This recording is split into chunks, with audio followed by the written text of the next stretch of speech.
I learned early how to stay quiet in a full room. In our house, silence kept the peace. Just let it go, my mom always said, and I did. After my dad died, it was just me and her for a while. Then Mark showed up with a loud laugh and bigger plans. "This is Mark," my mom said one night. "He's going to be around." Mark smiled at me. "Hey, buddy." I nodded. That was all. When Mark moved in, so did his kids. Evan was older, confident, always sure of his place. Lily followed him everywhere, bright and loud. At dinner, Mark asked them about school, sports, friends. My mom leaned in, listening closely. "And you?" she asked me once. "I'm good," I said. "See." Mark laughed. "Easy, kid." Easy meant forgettable. Over time, I learned where I fit. I cleared plates. I did chores. I stayed out of the way. When plans were made, they didn't include me unless someone remembered last minute. One evening, I came home to laughter spilling from the living room. Mark stood near the table with papers spread out. "Snow like this will be amazing," Evan said. "I've never been skiing," Lily added. My heart jumped. "Skiing?" Mark looked up. "Yeah. Winter break trip." "Where?" I asked. "Mountains," my mom said quickly. "A resort." I smiled without thinking. "That sounds awesome." "It is," Mark said. "We got a great deal." I waited for someone to say my name. No one did. Later, I walked past the table again. The papers were still there. I stopped. 4 tickets sat neatly stacked. I picked one up. Mark Reynolds, Sarah Reynolds, Evan Reynolds, Lily Reynolds. I stared at them, reading again, slower. My chest felt tight. "Mom?" She turned from the sink. "Yes." I said, holding the ticket. "I don't see mine." Her face changed. "Just a little." "Enough." Mark stepped in. "Oh, that. I repeated. He shrugged. "It's kind of a family thing." "I am family," I said quietly. My mom dried her hands, avoiding my eyes. "It's just for a few days." "A few days without me?" I asked. Mark sighed like I was being difficult. "You're old enough to handle it." I laughed once, sharp and small. "So I just stay here?" "You'll be fine," he said. "Food's in the fridge." My mom finally looked at me. "I didn't think you'd mind." I wanted to scream. Instead, I nodded. "Okay," I said. That word tasted wrong. I went to my room and closed the door. I sat on the bed and stared at the wall. No tears came. No anger either. Just a hollow space opening inside me. Down the hall, I heard laughter again. Plans being made. Bags discussed. Times confirmed. No one knocked. That night, I lay awake, listening to my own breathing.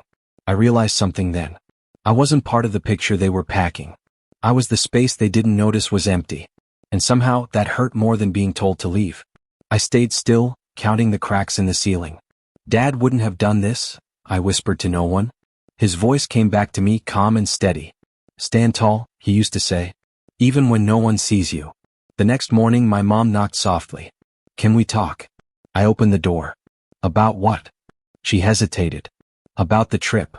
"What about it?" I asked. She sighed. "Mark thinks it's best this way." "And what do you think?" I said. She looked away again. "I just want everyone happy." I nodded slowly. "Then go." Her eyes filled. "I love you." "I know," I said. "But love shouldn't feel like this." She reached for me. I stepped back. "I'll call," she said. "You always say that," I replied. She left without answering. I locked the door and sat down, feeling older than I was. That was the night I understood something clearly. Being ignored hurts more than being hated. At least hate means you exist. I didn't know what would happen next. I only knew I would remember this moment forever. The sound of suitcases, the missing ticket, the way my name disappeared. Something inside me went quiet. Something else woke up instead. It wasn't anger. It wasn't revenge. It was awareness. And once I saw the truth, I couldn't unsee it anymore. This was the day my place in the family ended, and my story truly began. Without anyone noticing me. I stood by the door while suitcases rolled past my feet. Wheels clicked against the floor like they were in a hurry to leave me behind. My mom hugged me fast, her coat still on. "I'll call every day," she said. "Okay," I replied. Mark handed her a bag. "We're running late." He looked at me once. "Be responsible." "I always am," I said. Evan walked by without a word. Lily followed him, earbuds in. No goodbye. No glance back. The door closed. The lock clicked. Then the engine faded. I stood there listening. Nothing followed. No voices. No movement. Just the house breathing around me. Guess it's just me, I said out loud. My voice sounded strange, like it didn't belong here. I walked into the kitchen. The lights felt too bright. I opened the fridge. Food's in there, Mark had said. I stared at leftovers labeled with other names. I closed it. I sat at the table and checked my phone. No messages. I typed one anyway. Made it safe. I waited. The screen stayed empty. I heated noodles. Ate them standing up. The clock ticked loudly. This place is huge, I muttered. I turned on the TV for noise. Laughter filled the room, fake and loud. I turned it off again. I wandered through the house. Every room felt colder. My mom's room still smelled like her perfume. Why does this hurt so much? I asked no one. I lay on the couch and stared at the ceiling. Memories crept in without asking. Can I come too? I heard my younger voice say. That's for Evan, Mark had replied back then. Another memory. I'll sit this one out, I had said, pretending it didn't matter. It always mattered. My phone buzzed. My heart jumped. A photo popped up. Snow everywhere. Evan smiling. Lily throwing snow in the air. My mom behind them. I typed, looks fun. No reply. I locked my phone and pressed it to my chest. Did I do something wrong? I whispered. The question echoed. I checked the locks. Checked them again. Made sure the lights were off. I felt too small in every room. That night, the house made noises I'd never noticed before. Pipes. Went. Floorboards. I sat up. Hello. Nothing answered. I remembered being sick once years ago. Fever high. Mark had said, he'll be fine. My mom had stayed anyway. I clung to that memory now. I'm not fine, I said. Morning came slowly. I made toast and burned it. I ate it anyway. I sent another message. You guys okay? Hours passed. I scrolled through old photos. Me in the background. Me holding bags. Me taking pictures. Was I always this invisible? I asked. I paced the living room. I didn't ask for much. I opened the fridge again. Empty shelves stared back. I guess I'll figure it out, I said. I remembered my dad teaching me to tie my shoes. You've got this, he'd said. I stood taller. I've got this, I repeated. The words felt weak, but they were mine. That night I ate cereal for dinner. I sat at the table alone. Tomorrow will be easier, I told myself. I didn't know if that was true. I went to bed early. The silence followed me. Before sleep, one thought stayed loud. Being alone wasn't the worst part. Feeling unwanted was. I only touched the tablet because it wouldn't stop buzzing. It sat on the counter like it wanted attention. Relax, I told myself. Just silence it. I picked it up, pressed the screen, and the messages opened by themselves. A group chat. All of them. Mark wrote first. Finally, a real family vacation. I felt my stomach drop. Real family? I whispered. My mom replied with smiling faces and hearts. We needed this. Evan sent a message right after. At least it won't be awkward. Mark answered. Exactly. Lily added, it's nice not having to pretend for once. I stared at the screen. My hands started shaking. Pretend what? I asked the empty kitchen. Another message popped up. Evan again. No offense, but he never fits in anyway. My chest burned. Wow, I said. Just wow. I scrolled up and read it all again, slower this time, like maybe I'd misunderstood. I hadn't. Every word felt sharp. Every emoji felt cruel. So this is what you think of me, I said quietly. My reflection stared back at me from the dark screen. I looked pale. Smaller. I locked the tablet and sat down. Breathe, I told myself. Just breathe. I couldn't. My heart raced like I'd been caught doing something wrong, even though all I did was exist. I picked up my phone and called my mom. She answered after a few rings. Hey, she said. Everything okay? No, I said. Not really. There was a pause. What's wrong? I saw the messages, I said. Silence. Then, what messages? The group chat, I replied. The one where I'm awkward. The one where I'm not real family. She sighed. You weren't supposed to see that. That's your answer? I asked. Not sorry? You're taking it the wrong way, she said quickly. It was just jokes. Jokes don't hurt like this, I said. Mark didn't mean it like that, she insisted. Then what did he mean? I asked. She didn't answer. Mom, I said, my voice shaking. Do you agree with them? That's not fair, she replied. You know I love you. Then why didn't you say anything? I asked. She lowered her voice.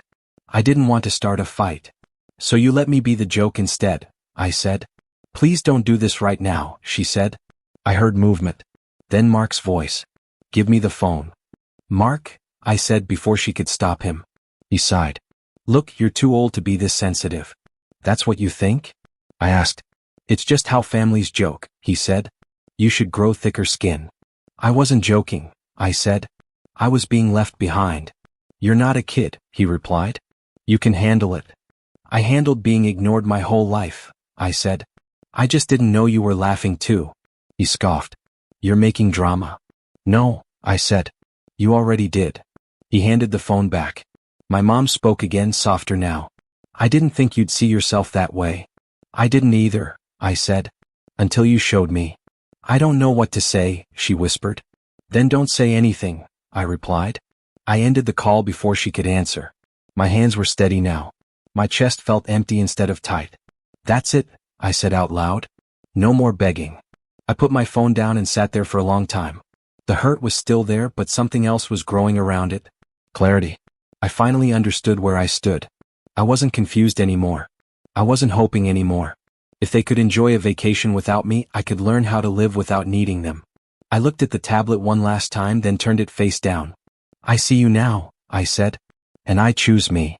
Days passed without me noticing the exact moment they stopped matching. I didn't check my phone anymore. I turned it face down and left it there. If they wanted to talk, they would, I said to myself. The house felt different when I stopped waiting. I cooked eggs one morning and burned them. Guess I'm learning, I muttered. I counted the money in my wallet. Not much, but enough. I wrote it down anyway. Food. Electricity. Emergency. Saying it out loud made it real.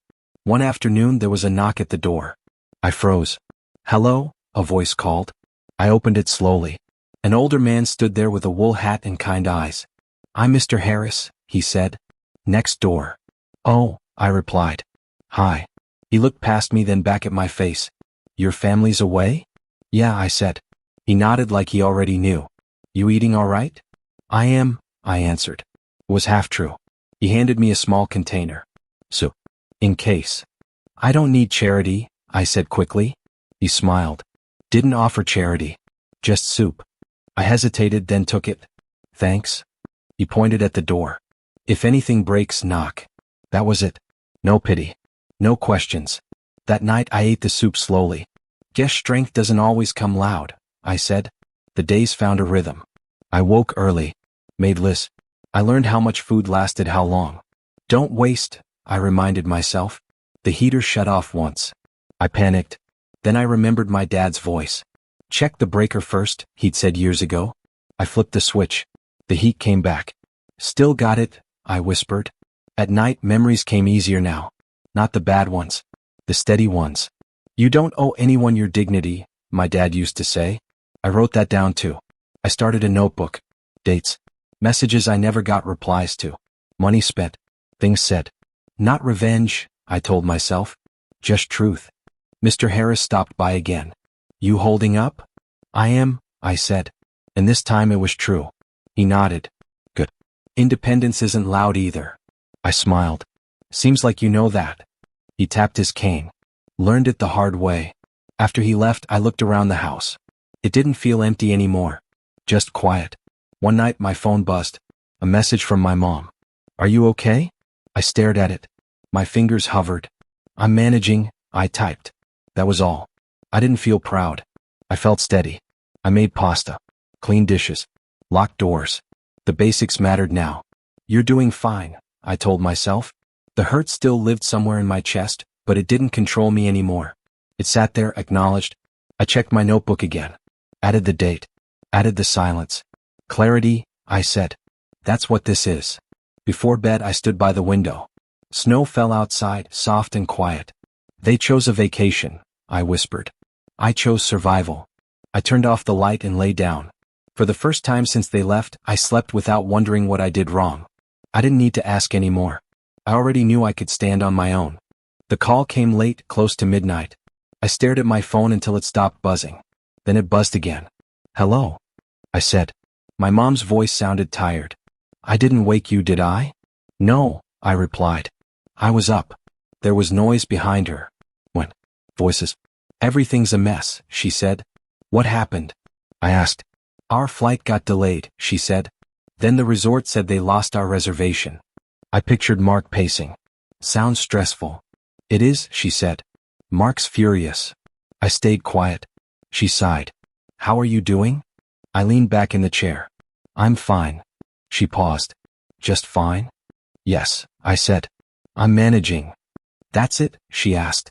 That's it, I replied. The silence between us felt heavier than shouting. I thought you'd be upset, she said. I answered. Now I'm busy. With what? She asked. Living, I said. She didn't respond. I heard Mark in the background. This place is ridiculous, he snapped. I paid good money. I closed my eyes. I should go, my mom said softly. Okay, I replied. She hesitated. We'll talk later. Sure, I said. The call ended. I didn't feel relief. I felt distance. And for once, distance felt safe. The next morning, I stepped outside to take out the trash. Mrs. Collins from across the street waved. Cold out there, she said. Yeah, I replied. She smiled. Didn't you go on the ski trip? No, I said. Her smile faded. Oh, I thought the whole family went. So did I answered. She looked confused. That's odd. I nodded and walked back inside. An hour later, Mr. Harris knocked. Heard Mark yelling on the phone last night, he said. Sounds like him, I replied. You weren't with him? He asked gently. No, I said. He frowned. People notice things like that. I know, I said. Later that day my aunt called. Sweetheart, she said, how was the trip? I didn't go, I replied. What? She said. Why not? They didn't take me, I answered. That doesn't make sense, she said. It does now, I replied. By evening my phone buzzed again. My mom texted. People keep asking about you. I stared at the screen. Tell them the truth. She replied, it's complicated. I typed, it wasn't for me. No response. That night another call came. Mark this time. What are you telling people? He demanded. I'm answering questions, I said. You're making us look bad, he snapped. I didn't plan the trip, I replied. That's not the point, he said. It is to me, I answered. He went quiet. You could have covered for us. Why? I asked. So I disappear better? He hung up. I sat there, hands steady. So that's how it starts, I said to myself. The next day, neighbors whispered. Family texts slowed. Mark's voice grew sharper over the phone, according to my mom. He's stressed, she said during another call. I was stressed too, I replied. I just didn't yell. She went silent again. I didn't ruin anything, I told her. I just stopped lying. That night I wrote everything down. Calls, questions, dates. Truth has a way of moving, I said. I looked at my phone one last time before bed. No missed calls. For the first time, their problems didn't feel like mine. The vacation was cracking. So was the story they told about being perfect. I heard the car before I saw it. Tires on gravel. Doors slamming. Laughter that sounded forced. I stayed where I was, sitting at the table. The front door opened. Bags dropped. Boots shuffled. I'm home, my mom called. Welcome back, I said. She stepped into the kitchen and stopped. She looked at me like she was checking something twice. You look different, she said. I feel different, I replied. Mark walked in next. He didn't look at me. Where do you want these? He asked her. Anywhere, she said. Evan passed by, eyes down. Lily followed, phone in hand. No hello. Long trip? I asked. Mark cleared his throat. It was fine. Dinner that night felt like a test no one studied for. Plates clinked. No one spoke much. My aunt leaned back in her chair. So, she said lightly, why didn't you go on the trip? Silence dropped hard. Mark froze. Evan stared at his plate. Lily shifted in her seat. I stayed here, I said calmly. My aunt blinked. But why? Mark laughed nervously. It just worked out that way. That's not an answer, she said. I watched my mom. She didn't jump in. She didn't smile. She didn't save him. I thought it was a family vacation, my aunt added. It was, Mark said quickly. She tilted her head. Then where was he? No one spoke. I took a breath. I wasn't invited. My aunt's eyebrows lifted. Oh. Mark shot me a look. We didn't think it was a big deal. It was to me, I said. My mom swallowed. Still silent. Dinner ended early. People left with awkward hugs. When the door closed, the house felt tight. Later, my mom knocked on my door. Can we talk? Sure, I said. She sat on the edge of my bed. You handled dinner? Calmly. I wasn't angry, I said. That scares me more, she admitted. Why? I asked. Because you don't need us, she said softly. I met her eyes. I needed you. Past tense. Her face tightened. I didn't realize how bad it felt. I told you, I replied. You just didn't listen. She nodded slowly. When you said you were fine on the phone, it felt like losing you. I didn't disappear, I said. I stepped back. She looked down. I should have defended you. Yes, I said. You should have. She flinched, then nodded. I'm sorry. I waited. No excuses followed. That mattered. Mark hovered in the hallway. We good? He asked. I am, I said. He frowned. That's not what I meant. It's what I mean, I replied. He sighed. You're acting distant. I learned how, I said. He shook his head. You're blowing this up. No, I said. I stopped shrinking it. He stared at me, then walked away. My mom stayed. What do you want now? She asked. Respect, I said. And honesty. She nodded again. I can try. That's your choice, I replied. That night, I lay awake, not replaying words for once. I felt steady. The next morning, Mark avoided me. Evan and Lily stayed cold. My mom watched me move through the house like she was seeing a stranger. Coffee? She asked. I made my own, I said. She smiled sadly. Of course you did. I walked past her and grabbed my jacket. Where are you going? She asked. Out, I replied. I don't need permission. She didn't stop me. As I stepped outside, I realized something important. Their approval used to feel like air. Now it felt optional. And that changed everything. The house stopped pretending after that. Voices rose. Doors slammed. Silence followed like bruises you couldn't see. I'm done explaining myself, Mark snapped one morning. My mom's voice came back sharp. You never explained anything. You decided. I stayed in my room, door cracked, listening. You're overreacting, Mark said. No, she replied. I'm finally reacting. Evan yelled from the hallway. Why is everyone mad all the time? Lily slammed her door. I hate this house. I sat on my bed and whispered, so do I. Later that night, my mom knocked softly. Can we talk? I nodded. She sat down, rubbing her hands together. I should have seen it, she said. I ignored so many signs. Why? I asked. Because it was easier, she admitted. Because I didn't want another failed family. And I was the price, I said. She flinched. I'm sorry. I really am. I studied her face. The apology wasn't perfect. It wasn't dramatic. But it was real.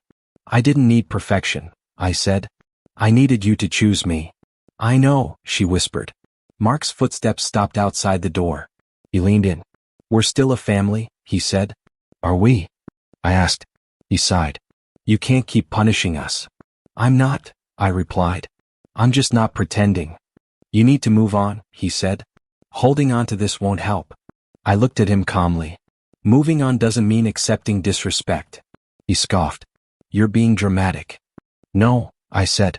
I'm being clear. He shook his head. You've changed. Yes, I said. I had to. My mom watched us both. Mark, she said quietly, you hurt him. I didn't mean to, he replied. That doesn't erase it, I said. He opened his mouth, then closed it. For the first time, he had nothing. The days after that felt strange. Mark lost his temper more. Yelled at Evan for small things. Snapped at Lily. Stop shouting, my mom told him. They don't listen, he argued. They're copying you, she said. I heard Evan tell Lily, nobody cares anyway. That sentence hit harder than anything Mark ever said. One evening, Mark cornered me in the kitchen. You think you've won? I'm not competing, I said. You're tearing this family apart, he said. No, I replied. The truth is. He stared at me like he wanted to say something cruel. Then he didn't. You could have stayed quiet, he muttered. I did, I said. For years. He walked away. My mom found me later, sitting at the table with my notebook. You still writing things down? She asked. Yes, I said. For what? She asked. So I don't forget, I replied. She nodded. I don't want you to leave. I don't want to disappear, I said. She reached for my hand. I'm trying now. I see that, I replied. That night Mark didn't sit with us. Evan picked at his food. Lily barely spoke. This feels wrong, Evan said suddenly. It does, I replied. Is it my fault? Lily asked. No, I said. It's not yours. She nodded slowly. Later Mark packed a bag. I need space, he announced. My mom didn't stop him. As the door closed, I felt something loosen inside me. Not joy. Not relief. Release. My mom sat beside me on the couch. I should have protected you, she said again. I'm protecting myself now, I replied. She smiled sadly. I'm proud of you. I believed her. That night I thought about revenge. About how easy it would be to hurt back. But I didn't want that. Revenge wasn't destruction. It was boundaries. It was choosing not to accept less than I deserved. And for the first time, regret didn't belong to me. It knocked on someone else's door. I filled out the job application at the kitchen table. My name looked steady on the screen. My hands felt steady too. This is real, I said quietly. I clicked submit and leaned back. Okay. My mom stood in the doorway. What was that? A job application, I replied.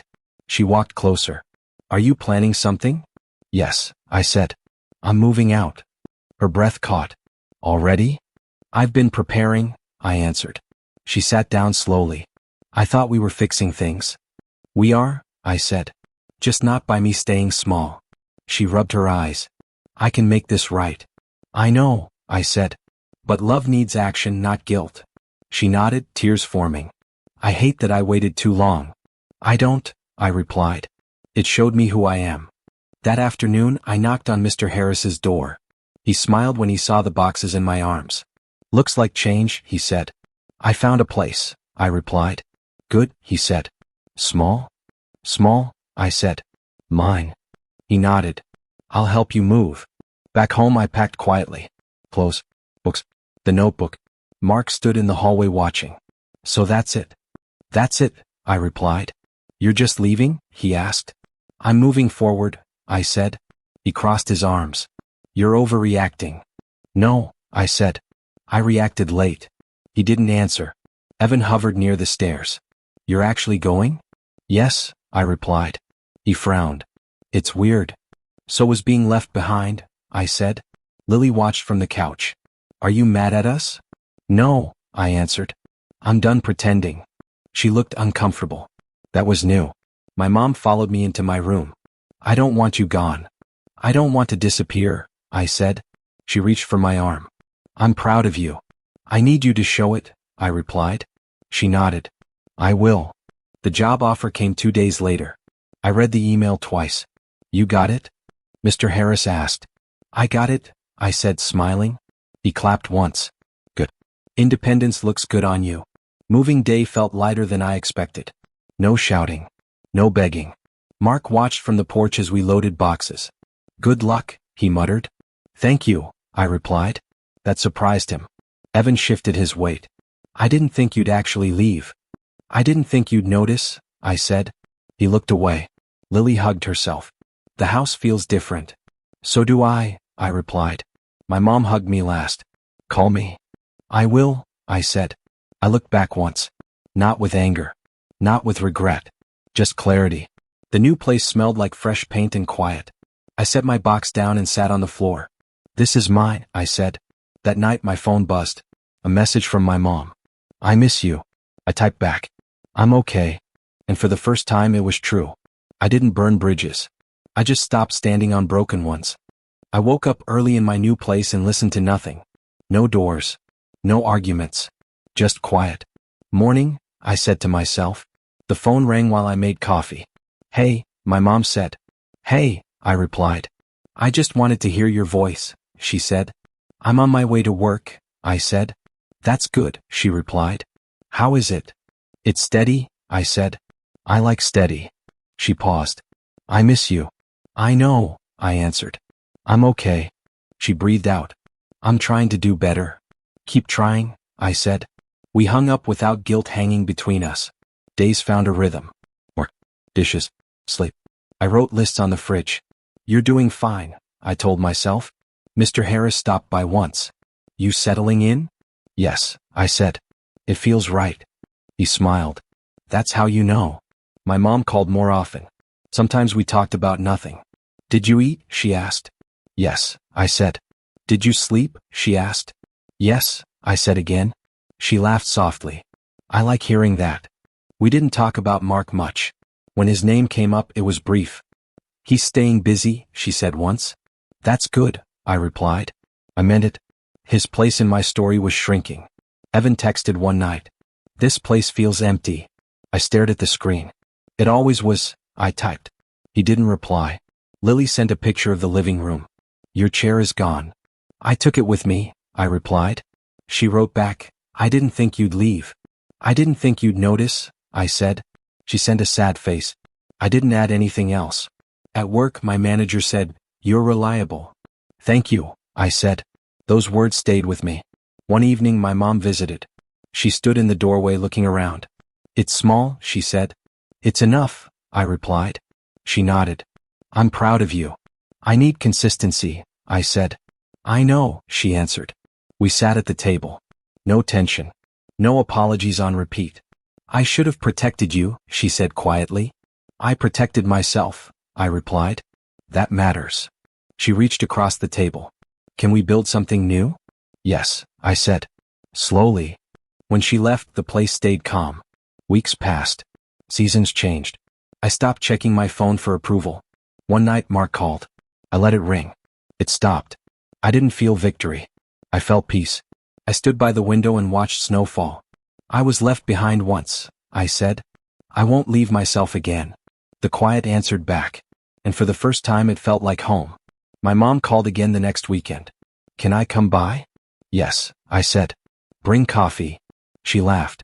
Deal. When she arrived, she looked calmer. You look stronger, she said. I am, I replied. We talked about small things. Weather. Or groceries. This feels normal, she said. It feels honest, I answered. She nodded. I'm setting boundaries too. With Mark? I asked. With myself, she said. I respected that. Later, Evan called. Can we talk? We are, I said. I didn't know it was that bad, he said. I told you, I replied. I'm sorry, he said. Remember it, I answered. Lily sent a voice note. I miss you. I hope you learn, I replied. They were uncomfortable now. Not because I punished them. Because consequences existed. At work, I earned my first paycheck. I held it and smiled. This is proof, I said. Proof that I could choose my life. That night, I cooked dinner and set one plate. Enough, I said. My mom texted, I'm proud of you. I replied, show it. She answered, I will. I believed her more this time. Weeks later, a family gathering happened without drama. Mark stayed quiet, distant. He nodded at me once. I nodded back. Nothing else was needed. Driving home, I said, closure isn't loud. I parked, unlocked my door, and stepped inside. I looked around and breathed. I didn't win, I said. I grew. The past didn't chase me anymore. The future felt open. And that was justice.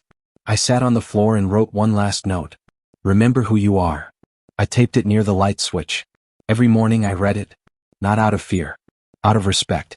My mom called later. Dinner this week? Yes, I said. At my place. She smiled through the phone. I'd like that. I hung up and stretched. I choose this, I said. I turned off the light. Silence followed. It didn't feel empty. It felt earned. I locked the door and checked the list on the fridge. Bills paid. Food stocked. Plans made. I smiled. This is enough, I said. The world outside kept moving. Inside I stood still. I breathed once more and rested. Tomorrow could wait. Tonight I was home. I closed my eyes and thanked myself. No applause came. No one needed to see it. I did. That was enough. I stayed present, patient, and kind to myself, knowing dignity grows quietly when chosen daily without witnesses, excuses, or fear. This ending finally belonged to me.